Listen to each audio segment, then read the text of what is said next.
Good afternoon and welcome to the Windsor Star's Net News at Noon. I'm Craig Pearson, bringing you the best from the paper and the web. Thanks for joining us. Finally, some great news from the Windsor area. Windsor Star columnist Chris Vanderdolen has a scoop on a major $7 billion green energy deal between the province of Ontario and Samsung. Premier Dalton McGuinty confirmed it at a press conference in Toronto just minutes ago. Samsung will manufacture solar panels and build wind farms in southern Ontario, and Windsor and Essex County could stand to get as much as a third of this project, which would mean $2 billion plus. That is more than the entire Windsor-Essex Parkway project that we have been discussing for years and years, and it would be going the right way. It could create this area as the center for green energy manufacturing in North America. In southern Ontario, there will be perhaps 4 factories with 1,400 jobs, as well as many other green energy-related work. This is no joke. The late-night show wars might be ending. Conan O'Brien and NBC have signed an agreement, and it's official. It was just this morning. He's leaving. He's getting, though, don't be too sad for him, between $32 million and $45 million in severance pay. He can't do another show for 7 months, and I think the hardest part about the deal for him is that he can no longer badmouth NBC. Anyway, it is a busy week for Taylor Hall and Cam Fowler of the Windsor Spitfires.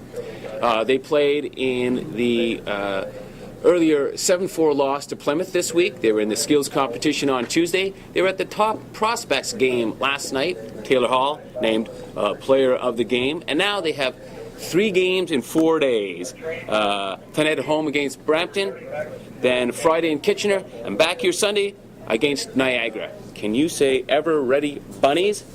As well, it is some big news in the local courthouse today. The Supreme Court is set to rule today on maternity leave. At the Greater Essex County District School Board, support staff who give birth during the school year receive maternity benefits, while those who give birth during the summer do not.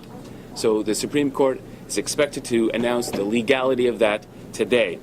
And as well, Peter MacDonald is expected to be arraigned today on second-degree murder charges involving the slaying of 40-year-old Michelle Charette in the summer of 2000. And here to talk about that case today is Windsor Star police reporter Trevor Wilhelm.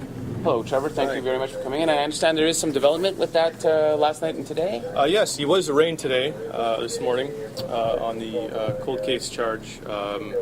2000, allegedly strangled Michelle Charette. Just learned minutes ago that Toronto police were in town last night interviewing him. He has not been charged, but he's a suspect in the killings of 3 prostitutes in that city.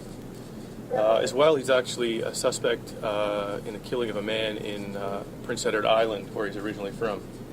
Now, I understand that he's actually in Kingston Penitentiary right now. He was. That's where Windsor police went there to interview him, and that's when they got a break in the case.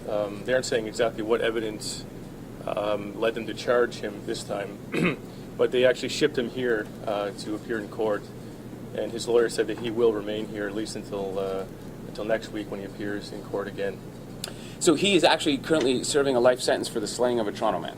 Yeah, he strangled a man in his own home as a retired meat plant worker. Killed him in his own home.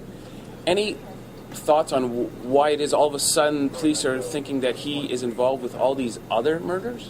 Well, he was always the suspect in the murders. I guess they just didn't have enough evidence to, and they still haven't charged him, but I guess for whatever they've been doing recently, cold cases are always open. The major crimes unit here works on them, and they always revisit them, and I guess they just, whatever they've been talking to him about led them to think maybe they should take a crack at these other cases as well again. Excellent. So you'll have an update for us for the web and for the newspaper tomorrow? Definitely. Thanks a lot for coming on to talk about that. And that's all the time we have for today. Please click on by tomorrow for some more Net News at Noon.